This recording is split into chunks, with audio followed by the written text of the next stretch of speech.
nature. Well, I like your nature pictures from your walks. Well, thank you. I appreciate that. You're very welcome. Hi there. This is the newsstreamingnetwork.com, WGSN-DB Going Solo Network, radio, TV, and podcast #1 internet singles top network. And this is Let's Talk Dating with Christine and Barry. Hi, Barry. Hi, Christine. I know this is going to sound like such a simplistic title, but it is not. So just be yourself. What does that mean?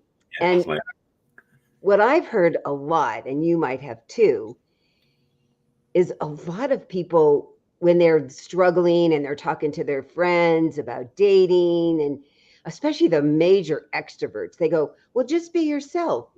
And they always look so confused because they don't even know who that is. So how can they be that? I feel always kind of sorry when they get that answer because that's really not helpful. It's not helpful to just get that alone as the answer, I believe.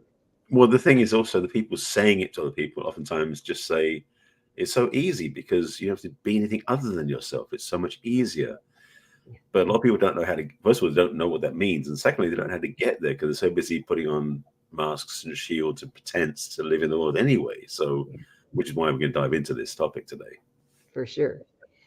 So first, who are you? Who is yourself? I asked myself the mirror in this morning when I was thinking about our subject, go, who is yourself? Because it seems like a really good question, huh? And it is, yeah, absolutely. And who were you, when you were growing up, and who were you 6 months ago? And who would you like to be in 6 months from now? I mean, I think that's kind of a fun question to ask too. Oh yeah, that could be a whole different topic in ways, like your vision and planning for the future type thing. That'd be great. I'll add that to the list. There we go. So sometimes, I know for me, there were times in my life when I went, but I don't want to be that. When I said, oh, I think this is who I am, but that's not really good, or people wouldn't like that, or people have told me they don't like that, so I don't want to be that. And where you start is, if you don't want to be that, then why are you that? And how do you not be that? But you can't just say, I don't want to be that without a plan. Yeah, it's kind of like the thing about driving and looking in the rearview mirror. You don't know where you're going because you're kind of looking in the past all the time. So it's important to definitely have some clarity and direction. But the thing about it as well is, for me, for being yourself, it oftentimes is this almost like looking down that deep well into infinity, because we've never really looked at ourselves clearly in the mirror. We look at ourselves in the mirror through the lens of other people, parents, exes, siblings, teachers, whoever, and we tend to look at ourselves unfavorably in the mirror, to be honest. I mean, those people who, you mentioned about the extroverts, but those people who are more braggadocious and boasting and stuff, oftentimes are putting on a false premise, not who they really are either. But they're protecting themselves or hiding themselves behind a wall because they want to be safer pretending to be something they're not. Yeah. It's really true. And we often, and it is normal and human to keep bouncing ourselves off of people, comparing, contrasting. Do I like how they act? Do I act like that? Do I like myself if I act like that? How would I like to act differently? And people say it makes them tired when I tell them that that's how I think all the time, because I'm always thinking about that all the time. How are things today? And how are you doing now? And what would make you feel better? What's making you feel badly? Mm-hmm. It is a lot of work. But Are you the kind of person, so even if we just started with the introvert extrovert part, are you the kind of person that your battery generally gets charged when you're out interacting with people and doing things and crowds and some noise and some activity? Or do your battery get charged better when you're alone and doing something quietly, or just you and one other person and you're having deep conversations? And nothing is better or worse. It's just if you don't realize who you are and you keep putting yourself in the atmosphere of, I'd rather be with people and I'm too much at home, or I'm too much with people and I'd rather be home, that's when you get in trouble. So what charges your batteries? What gets you juiced up that you can now go do the other thing, but you can't go do the other thing if your battery's dead. That doesn't sound like a positive opportunity, to be honest, if your battery's dead. But it's true. We get such a low battery, then we just can't even go do even the thing we like doing, much less the thing that we might need extra energy for. Yeah, I mean, frankly, there's the temptation to try and conform and fit into society. And if we're not wired that way, and because a lot of the population isn't wired that way, it is challenging. So knowing what it is that fuels you, what it is that restores you, is absolutely critical for a healthy life in general. But also, if you're in a relationship, you want to know what's going to be. So when you're with a partner, you can let them know how to help you nurture yourself and restore yourself and reset yourself, so you can be in a better place with them as well. Oh, so important. So we're going to keep alluding, and maybe I should say out loud, there's a lot of wonderful personality tests you can take: the Myers-Briggs test, the DISC, the 5 love languages. There's so many ways that you can go, oh yeah, I knew that about myself, or I didn't know that about myself. That's really interesting. And then have people that are in your life take the quizzes too. And then you can say, oh, that's why you like when I do that. Even though it's not something I like, I can see why you like it. Because that's when you're learning even more about who are you and how you could just be yourself. Yep. Yeah. The Myers-Briggs was probably one of the first tests measurements I ever took. It wasn't a test. They didn't call it that. It was one of the first devices I used, personality measurement, I think they called it, to really know or confirm in a way what I already knew, but also to underscore it's okay to be that way. But think about the Myers-Briggs, or if you've heard it about called the 16 personalities, is knowing that you are one of 16 different personalities means that you're not no lesser or greater than everybody else, which can be humbling, but also reassuring. So there's a benefit to this as well. And just another piece, another flavor to this, if you want to go even deeper with self-exploration, I've been exploring for the last couple of years human design and gene keys, and that flavor as well gives you more insight, even in a much more, I won't say granular is the word, but certainly the more detailed perspective on who you are beyond what the Myers-Briggs does. Yeah. And then the Enneagram is a whole nother layer in there too, because it takes things and slices them into smaller pieces of pie. Yeah. And then the thing too that you get when you do those personality quizzes, insightful tests, is they will also say, oh, there's a whole bunch of people like this. And you're like, well, that's why I keep running into people like me. And then the kinds that where there's not very many, like that's why I have to keep looking harder. And I need to go join more of this kind of an activity, that this kind of a group that they would be doing and thinking and feeling some similar ways as me.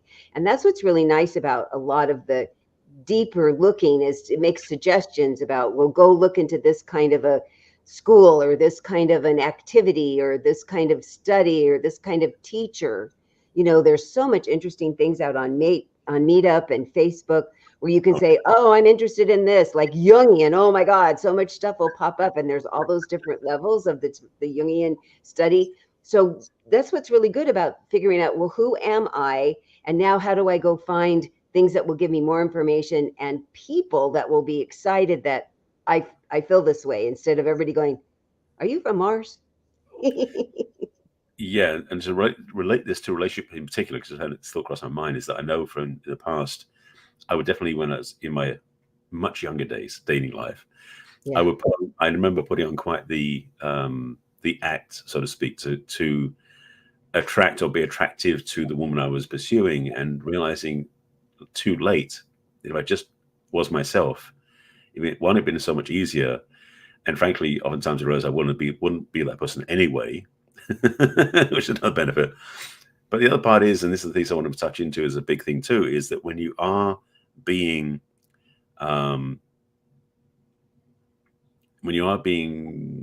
natural, when you are being authentic, when you are being who you really are, it's a lot easier, because putting on an act and pretending to be somebody you're not, it's kind of like, as we talked in another episode probably a year ago or longer, about when you're not telling the truth, how you have to keep maintaining the lie, maintaining the falsehood, because you've set up a persona that isn't who you are. Now you got to remember what you said and what you did and what you didn't say, so that it becomes this really stressful experience. So being yourself and just being who you are, it can feel scary, but it's a lot easier. I spent my life until my middle 30s doing that, trying to figure out what would make people like me, Yeah. what I needed to change about me, how I needed to act. It was exhausting. It was so exhausting. I'm not sure it's the whole reason, but I ended up being pretty agoraphobic. And that was all that stress of having to be so false everywhere I went made it very, and driving was one of my favorite things when I learned how to drive, and it still is. But it got to be where driving was the scary thing to do, because everywhere I figured out later in my 30s, everywhere I was driving to, I wasn't myself. I didn't feel like I could be myself. I didn't feel good enough. I didn't feel like people would like whoever I really was. And boy, it sure turned out not to be the truth. The right people really ended up liking me who I was. But you could not have told me that in that point of my life. And it finally had this debilitating disease or illness syndrome, to send me to getting very specific help for that. And it was life-changing. And it was so much about being not me versus being me. Yeah. It's funny. I mean, the stories we create about things and make up about stuff. I mean, I know I did for myself. That was one of the things, because going through my own journey, we shared before about in high school getting bullied and pushed around, is I learned to, I say contain myself is probably a way of putting it. I remember I was at this workshop, this is going back a long time ago now, but my first time I was in a workshop, and we're asking for feedback. People were like, so, how am I received? How am I experienced by other people? From a negative perspective, the key thing was it was negatively focused at the beginning. And the word that kept coming up about me, they said, was I was aloof. Me too. Yeah. So, because the thing is, I was so not trusting it's okay to be emotional, to be expressive, to be real. I'd hold back and I'd be very quiet, and people would think I was aloof. And it's like, no, I just wasn't being very involved or talkative because I was too scared to. And so that paradigm for many people oftentimes is they're not comfortable being who they are because they've had childhood experiences or younger experiences that I mentioned earlier, where it was not safe to be themselves.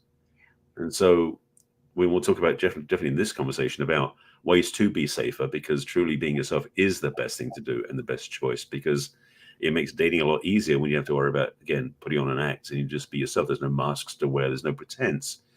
When you are yourself and you meet somebody, they know who you are then. And there's no fear that they might discover you're not who you are. Yes, very scary. And I just knew, we've not talked about this before, but I just knew you were going to use the same word I use that people said to me too. I mean, you and I are these really warm, engaging people. Part of why people hire us. And it was the part I covered up the most. And so people would say, it all feels kind of surface and like, where are you? And yeah, it was so interesting because that's not how I felt inside at all. I'm sure you didn't feel that way inside at all either. But it was the only safe way we could interact with the world when we were growing up. Oh, I could feel that in my body. Yeah, it's the thing that, I mean, it's true. I mean, probably many people have the same experience, so different flavors or different words, but the way people perceive us oftentimes is something we don't realize. And then it becomes, hang on a second, that's what I'm being seen as. So oftentimes it is good to get feedback from other people or an outside expert like ourselves to see how you're being experienced, how you're being seen, how you're being perceived, so you can see if that really works for you or not, so you can change it. Yeah. One of the big breakthroughs that we've talked about that we've had with our clients is, I can't say that. Is it the truth? But I can't say that. Is it the truth? And so getting people to first say the truth to themselves and then say the truth out loud. Yeah. Oh, such a big step. It certainly was for me to learn to do that in my life. Absolutely. And then the people around were like, oh, I like this party. Really? Yeah. Okay. Encourage me to do that more then. Surprise.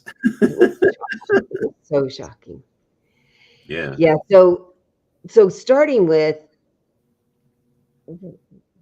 for me, I would come home really tired. And the extrovert part of me really likes going out and being with people. And then I need the ambivert part that I need to be home and be quiet. But I was so tired every time I went out and did stuff. It was exhausting. And I had no idea that was the reason, because I was using like extra power. I am using my backup batteries to be not me. And so if you're feeling any of that, we're going to talk about how to first notice, are you maybe not being who you really are? Right. I was just tired. And it wasn't just because I had fun, like I'd been out dancing all night.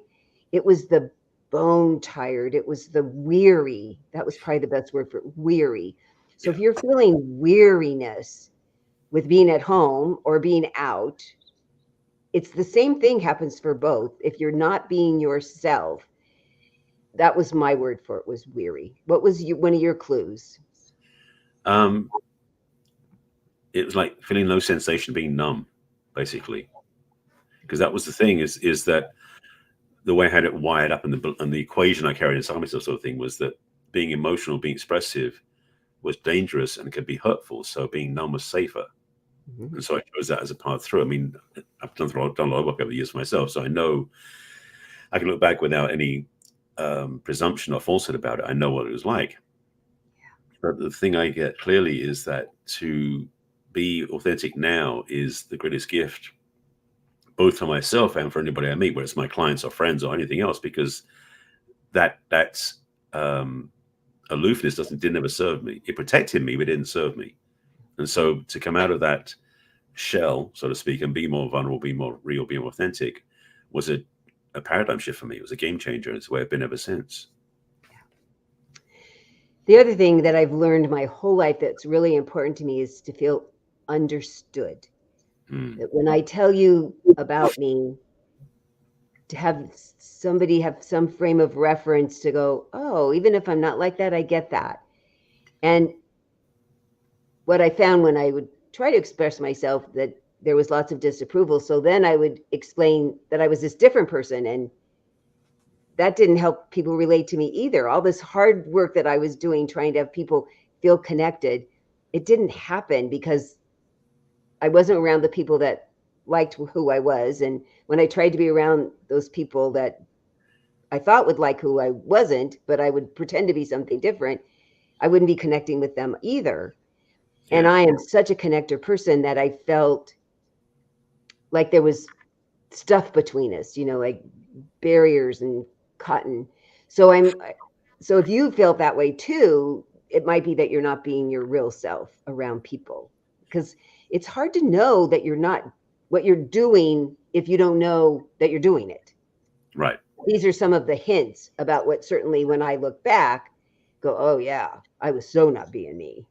Oh yeah, absolutely. And the clues are there, but we're going to be able to see them. Oftentimes we're so oblivious to them because we're so busy being something we're not, or pretending to be something we think we should be, that we're oblivious to the fact there are signs right in front of us. Yeah. If we were about to look, we would see them. Yeah. I kept finding myself with people that weren't my people. Mm-hmm. I wasn't even sure what my people were. I just kept going, not my people though. Yeah. These are not my people.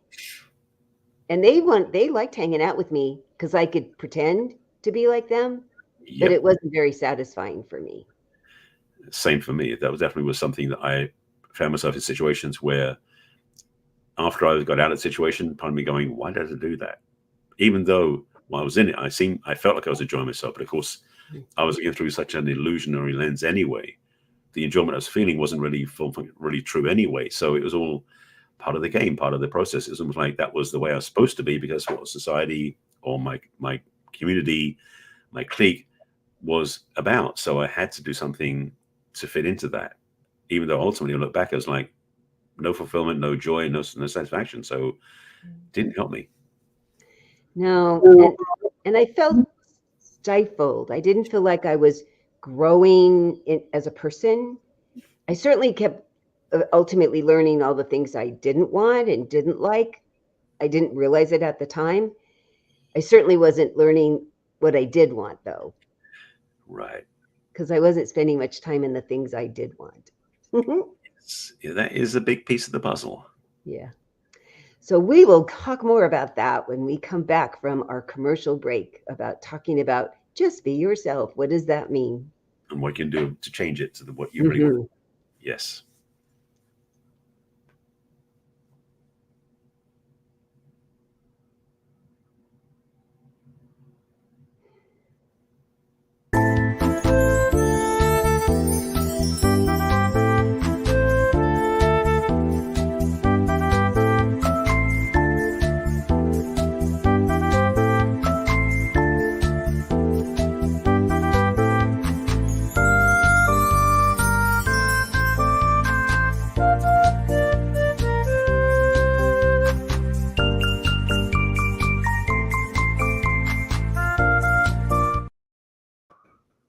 Hi, welcome back. This is Let's Talk Dating with Christine and Barry, and today we're talking about just be yourself. What does that mean? And how easy can it be indeed? Hey, don't you think that if when you just say it that way, it would be the easiest thing in the whole world to just be me? And yet it's so not easy for a lot of people because we've spent decades building up this imaginary self or this pretend self that the world sees that isn't who we really are, but it's what we have used to fit in or to defend ourselves or to protect ourselves or just to feel like we belong somewhere. And the thing is, when we realize that being ourselves is a different choice, sometimes they can feel like the scariest thing possible because just being ourselves might not get all the things we think we've gotten from those ways of being. Boy, is that true. And it's such a vulnerable place to be. Oh, yeah.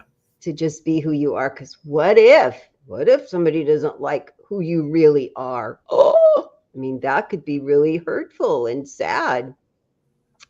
So what I've learned was to get stronger in being okay about who I am. I think I mentioned it last week, but I'm going to say it again this week, that Allison Armstrong did a podcast recently, and she talked about her boyfriend Dan, and she said one of the things that impressed her when she first met him is he said, "I'm perfectly imperfect and I like myself that way." Goes, I want to be that.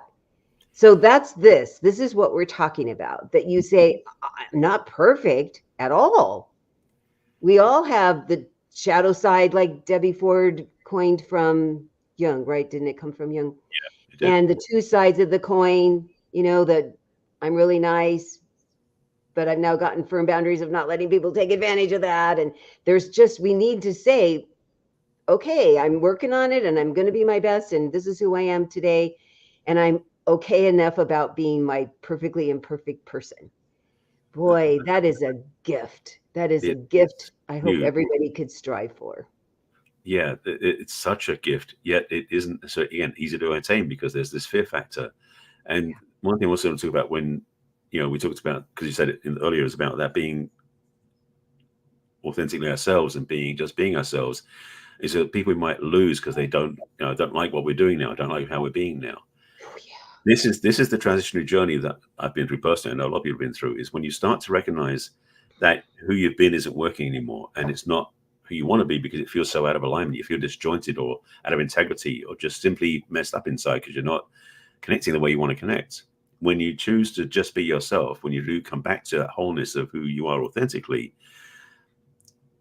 you will unfortunately lose some of those quote friends you had before because they don't see you the way you want to be seen. They don't because they were getting something from you, probably was vampirically speaking, they weren't taking it from you. And so when you start to really be yourself, yes, you will find some of the people you thought were your friends will disappear. But the truth is, and this is the key thing you want to get, is if you are being yourself, your friendship circle will change and evolve, and it becomes something much healthier, much happier, and much more because you've said yes, first of all, to yourself. You've said yes to being seen by the world as you really are. And that is such a big gift to give. So don't be afraid. It's worth it. It brings to mind my friends and my clients that I have that are recovering alcoholics or recovered addicted to drugs. Yeah. And what a shift that was in their life. That they lost, it is a loss, a lot of their community that was on the same path as them, drinking all the time or doing drugs all the time. And they needed to find a new community, which is why it's nice when they have AA, places where you go with other people that are on the same path. Absolutely. because what they say to me a lot is, it's not as fun or as funny as I thought it was, and they still think so.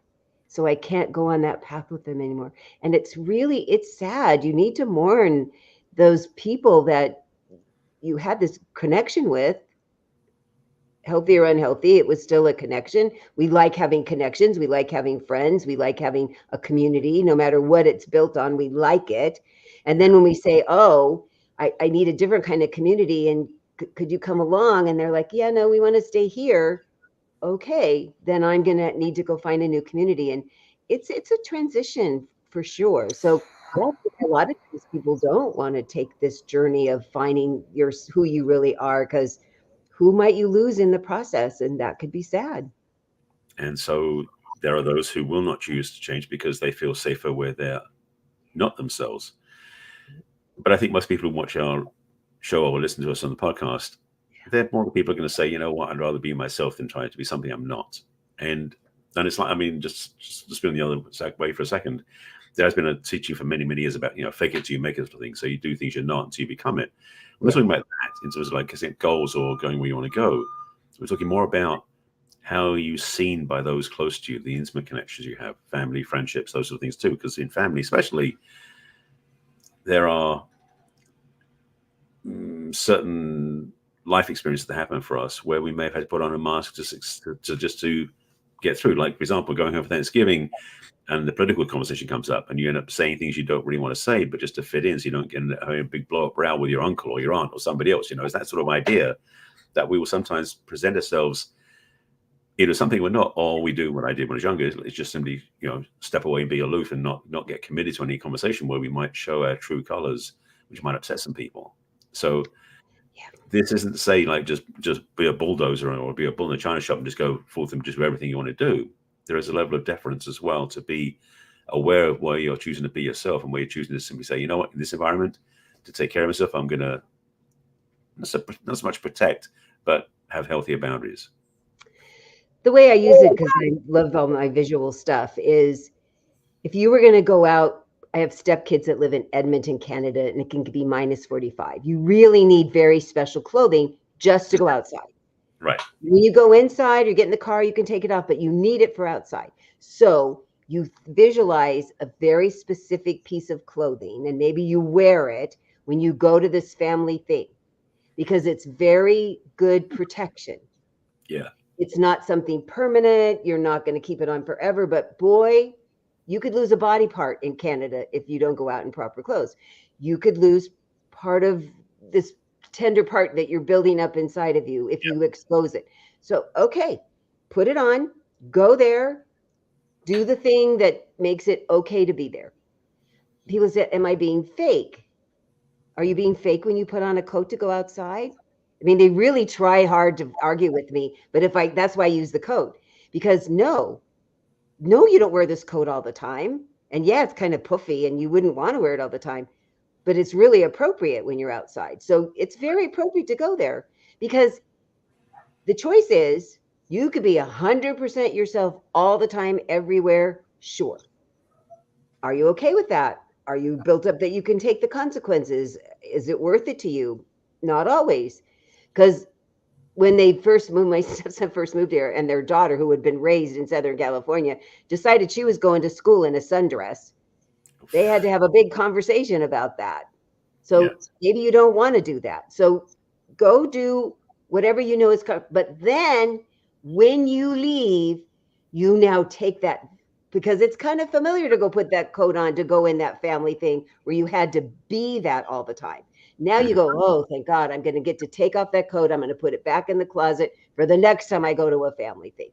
And then, no, you're not lying. No, you're not being phony. You're just using an initial tool to just go be there. You could decide never to go there.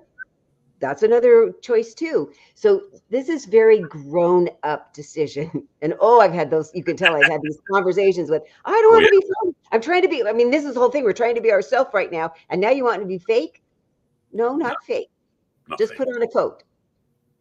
I like it. That's a great analogy. And it really does illustrate the point that it isn't about changing your life to fit some other situation or lying to people. Nope. about the way you prepare and a way to interact with them in a way that's healthy. Yep. And it's in a way what that code is healthy boundaries. It's like, and we talked about boundaries in the show before. This is something that we sometimes forget with certain people, like family members, because we grew up in that dynamic. So boundaries can feel a bit ungainly and a bit clumsy there. But the truth is they come in really handy, especially as you're older and you have your own views, your own way of living life, your own perspective. Yeah. That stops you from falling in the trap of being harangued by, your mom for not doing the right thing or your dad for not doing the right thing, whatever's going on in the family. So having the coat as a metaphor for the boundaries is an absolute gift and a wise thing to do. Yeah. It is. It's important to think. My mom's big thing that she taught us so many things when we were growing up, but one of them was self-preservation. Because it's the mask on the airplane. What do you need to keep you safe? And I'm not harming any of them by showing up with I cannot talk about politics. I have two pretty close friends who they're not quite left, but they're very, very liberal. And generally it doesn't come up. It just doesn't come up. And there's one I can talk to and we see it coming and we can have a very good discussion because we don't agree. We agree on a couple of things, but mostly not at all. And then we move on to another, but I cannot do that with very many people. Right. And so politics are kind of heated right now, which is why I brought it up. So if you're going to go where everybody believes one thing, I do nodding. I just, because I'm really interested in their point of view. It often solidifies that I have a very different point of view when I hear their arguments, but I don't feel obligated to argue with them or change their mind. I just listen because I know we'll move on to something else that I'll feel very comfortable contributing to. I don't have to get on my soapbox everywhere. Since I did last week, I got on my soapbox a lot. No, the thing is that there are going to be situations and circumstances where perspective can be taken in a different way than you planned on it. So having the awareness of what you're walking into, so you can choose where you want to sort of throw your hat in the ring, so to speak, or to be participatory. Yes. Or if you want to simply hold back and say, I'm going to do that. And that policy is one of those big topics, religion, another one, different things that come up. And yes, when you go on dates, especially when you first meet somebody, you do want to know what their viewpoints are to see if you can get on or not. But there are, people you've talked about before, you've got friends who are different spiritual, religious beliefs or different political beliefs, but they have it in a way where they don't use it as a cudgel with the other person and not to convince them of anything. And it is that sense of you can respect other people's viewpoints being different from yours. You don't have to convince them to be your views, but you can have space to say, that's your view, this is my view, and we're okay with the gap we have in between us. So as Barry always so eloquently does, but he's letting me do it this time, we're going to go back to dating. So when you're dating, whatever you say or do or be, it's who you are. Mm-hmm. It doesn't have to be 100% loud. Wow, this is who I am. It's, I really like asking lots of questions. What do you think about that? Because that's who I am. Right. I'm really happy to answer questions, but I might not want to answer all of them. That's who I am. Yep. I like having deep conversations. What do you think? Everybody knows that Christine gets her suitcase out 3 days ahead of time and has packing angst and 14 lists. That's who I am. So when you say, I like these things about me, I accept these things about me, and a little bit at a time, I'm going to tell you about me. And then I'm going to go, what do you think? And it's not going to make or break me because you're doing this right away in the early parts. Yeah. About, I can go zooming on a boat. I can't sit still on a boat and fish. So it's interesting conversations that they go, I never had anybody just say stuff about themselves. I go, well, and I encourage you to just say stuff about yourself. Yeah. Absolutely. I mean, not like a laundry list, but certainly to make the conversation lively and have it be authentic. Yeah, absolutely. And dating, most people don't talk about the kind of stuff you and I talk about. True indeed.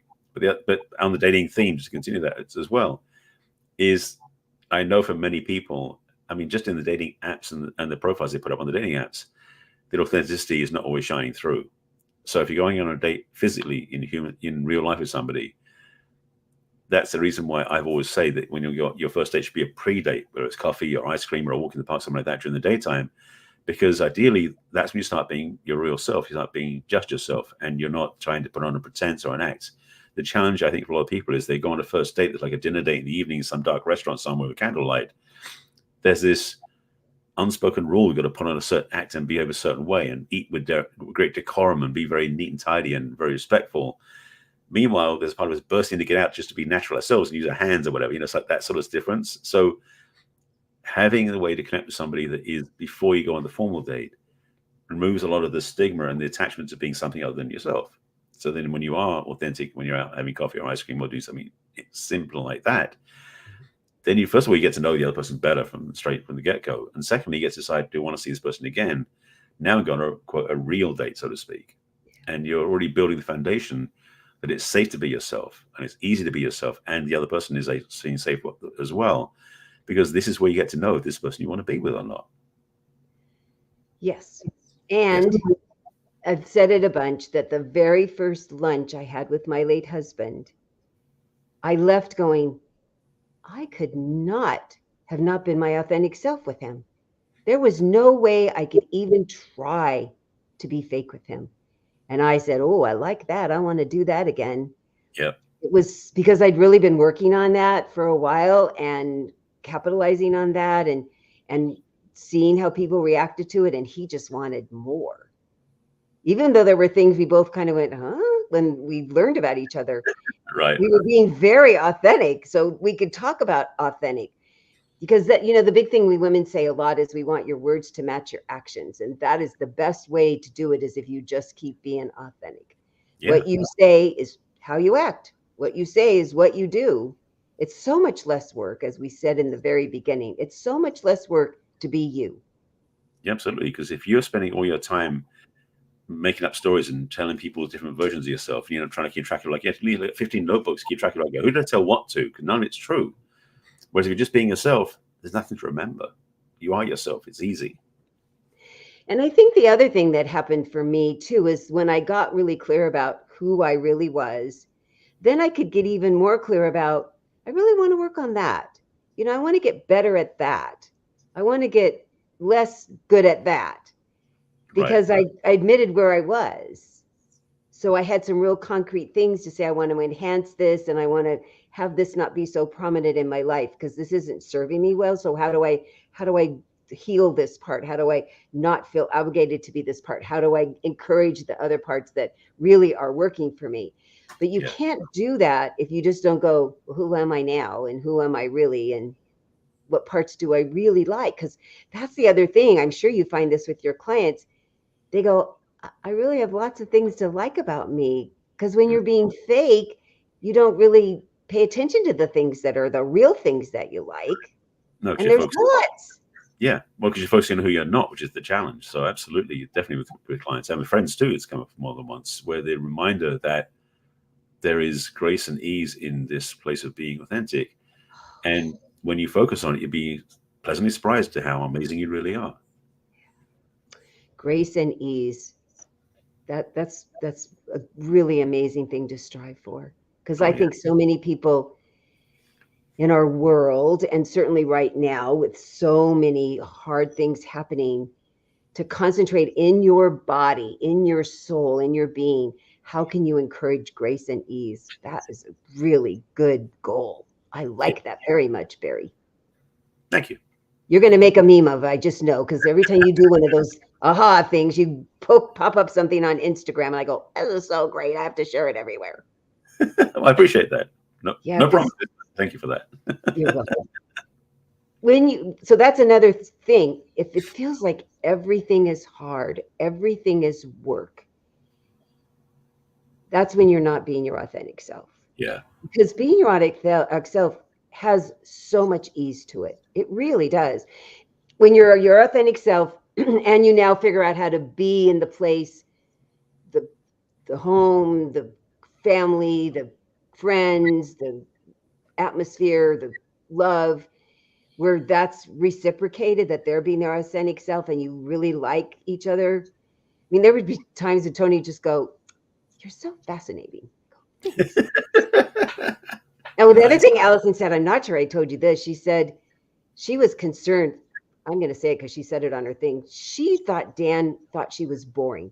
So she asked him, And he said, I know, you and I think she's not Right. boring at all. He I said, promise. you are truly the least boring person I've ever met. But I love that she said it, because even Allison Armstrong was concerned that he thought she was boring, which you and I would never use that word in her, and that No. she was brave to say that to him. And he was like, no. I The thing love is, that vulnerable thing that she said.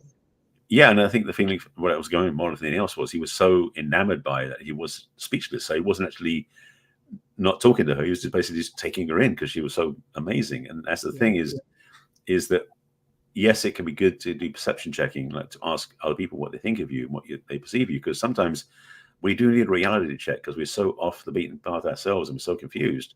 So having a reliable observer, witness to who we are, is a great person to have around, whether it's a coach or a friend or a family member or a partner, because to really know for yourself that you are not so much just okay, but you are amazing as you are is good feedback. I know. Since I'm such a words of appreciation person. Yes, indeed. You know, one of my passes through group therapy, one of the guys wrote me a poem, and I have it hanging on my wall because I was like, wow, yeah, I am that. It was the Blythe spirit. And I am that. And when I ever forget, I go read the poem just to remind myself that it was a real heartfelt, true, lovely thing to tell me. And we need that. So when you find your people, you will get that kind of stuff. So if you're not getting that kind of stuff, learning who you are more will help you find your people that you can get that kind of stuff from them. And Absolutely. that's what Barry and I are so good at, helping people find themselves. It is our gift and our service. It is. We are so, because we've both done this work on ourselves. Mm-hmm. I mean, so I had somebody recently say, oh my God, I binged and I got to see the hats and the glasses, and you're both so transparent. I got both this time. First time they said Barry, but now they included me. Oh, So nice. I thought that was really lovely. That I think that's why people are vulnerable with us, because we're vulnerable with them. Mm-hmm. Yeah, I mean, there's no pretense on our end, none whatsoever. No, we did that, right? That's when we were not being ourselves. Absolutely. So now we know how to be ourselves. Yeah, it's so much easier. So if any of this is ringing true for you and you're feeling any of the things that we've talked about that are a hint or a little tap on your shoulder saying, wow, I think it could feel better. I think you feel bad and I think you could feel better. Then you could reach out to us and we'd be so happy to help you. So the way to reach out to me is through my website, which is www.theperfectcatch.com. And you scroll down to the middle and you'll see a What's Holding You Back questionnaire. And you click on that and you can make a complimentary appointment with me and we can discuss. Are you feeling like yourself? Would you like to feel like yourself? How could we get you there? You can also join my mailing list. You'll get a repeat of the podcast, as well as join my mailing list. And then if you want to send me, go to the bottom of the page and you can click on all my social media with Facebook and LinkedIn and Pinterest and YouTube and Instagram and LinkedIn. I think that's all of them. And then you can also, did I miss something? You're making a face. Twitter, I think. Twitter. Oh yeah. That's the other name. And then you could also send me an email at Christine@theperfectcatch.com. And Barry, tell people how they could reach you. Well, you can go to my website, which is now live. Finally, went up yesterday morning, and I've already seen things I want to fix. So definitely go check out my new site, which is barryselby.com. There are now the links I've been promising for months that weren't there are now there. So on the top of the page, there is a Let's Chat button at the top of the screen. We can definitely book a 20-minute discovery session with me so we can talk about this conversation in particular or anything else that's going on for you where you're not sure where you are or where you want to navigate, how you do, in fact, do dating the right way. So reach out to me. We can have a chat there. Also on my home screen at the bottom of the page is a link to join my email list, which is finally in there, as well as also my social media links, which I'll get to in a second. And the quiz is now embedded in the page. So if you're not sure where you are, there's a link to take the quiz. But if you want to go straight there, you go to barryselby.com/quiz. And that is my relationship readiness assessment. And that is a self-guided list of questions you go through. It's 35, 40 questions that will give you clarity of where you are on the journey and which one of the 4 areas you're most successful at and the most challenged by. And after that, I'll reach out to you and offer you some invitation as well. Social media wise, as I mentioned, again, there are links at the bottom of the screen, at least for 3 or 4 of my main social media places. But if you want to know what they are, it's my name, Barry Selby, on Facebook, on LinkedIn, on Twitter /X, on Pinterest, and of course on YouTube, because I have plenty of videos on YouTube. And it's the real Barry Selby on Instagram and Threads. And oh yeah, I think it's everything. So my site's got all my other stuff on it. You can click through all my links. Now I've got my coaching up there, my book, and all the things are clickable on my website. It's fine. I'm sure it is well worth the wait. It's been months. And then did you say how people could email you too? Did you say that? Yes, of course. You want to just directly email me for support immediately. You want to reach out and talk to me, send an email to barry@barryselby.com. Thank you for the reminder. You're so welcome. It's my pleasure. And we just love getting your feedback. So if you're watching live through StreamYard, you're welcome to post questions or comments. We're always here live on Thursdays at 1 o'clock Western time, Pacific time, and 4 o'clock Eastern time, and all the times in between. And then you can watch us on replay on Roku, where we are having millions of people viewing us. Very exciting. I know. And then you can also listen to us, huh, Barry? Absolutely, yeah, because now our videos are now placed into the audio platforms like podcasts, so Apple Podcasts, Spotify, Amazon, everywhere else. So if you're going somewhere where you don't have a chance to look at the screen because you're driving for safety, whatever you're doing, you can listen to us on our podcast. So definitely binge us that way, because there are so many episodes out there now that will keep you busy for hours. They're binging us. I love hearing that. And then please like and subscribe, and then share with your friends who are having some challenges with their dating life or in their relationships. We would love to have them have a chance to listen to our podcast as well. Absolutely. You might and send us questions if you have questions you'd like us to make sure that we address as a future podcast. We love getting suggestions too. Absolutely. I was going to say that if you that you never know whose life you might change by sharing our podcast with them. It's true. It's true. It's like putting a pebble in the middle of a still pond, and then the concentric circles go out in places you might not even know where they go. But yeah, it feels very good to me to know that our words are out there for people to take advantage of. Yep. So we will be back again next week when it's going to be September. I can't believe it's already September. Turning the corner. Yeah, next season. Wow.